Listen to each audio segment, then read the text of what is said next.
Assalomu alaykum hurmatli obunachilar. Bugun unitazlar haqida ko'rib chiqamiz. Birinchi unitazimiz ko'rishingiz mumkin. Bu Farg'onada ishlab chiqariladi. Narxi 550 ming so'm. Buni sifati yaxshi, axlat tushganda sachratmaydi. Orqasi, turbasi 45 gradus. Bu yoq tomonda rossiyskiy variantimiz. Buning narxi 900 ming so'm chiqyapti. Komplektida krishkalari, kriplenasi hammasi bo'ladi. Bu ham sachratmaydi. Xo'p, bundan yaxshi variantlari desanglar, bundan yaxshi variantimiz $70 skidkada. Koko firmaniki originali, bu padelkalarni ham chiqib ketgan. Bu ham sachratmaydi, krishkalari avtomat bo'ladi.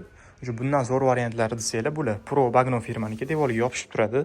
Buni narxi $115 chiqyapti. Krishkalar Duraplas bo'ladi. Bu ham bezabatkoviy. Ikkita tomondan suv kelib, o'rtadan tushib ketadi. Bu yoqda napor bilan tushadi. Bu ham axlat tushganda sachratmaydi. Dizaynini ham chiroyli qilib ishlashgan. Buni dumaloq varianti ham bor. Dumalog'ini ham ko'rsanglar bo'ladi. Bu ham buni teshigi Primoy. Krishkalar Duraplas bo'ladi. Xo'p, bundan tashqari bizda tornadoli varianti bor. Bunimizda tornado. Buni yuvishlariga keladigan bo'lsa, yuvishlari polniy varonka qilib olib tushib ketadi. Ancha zo'r qilib ishlangan. Bunimizning narxi $130 chiqyapti. Orqasi ochuv bo'ladi. Bemalol zakaz bersanglar yetkazib beramiz.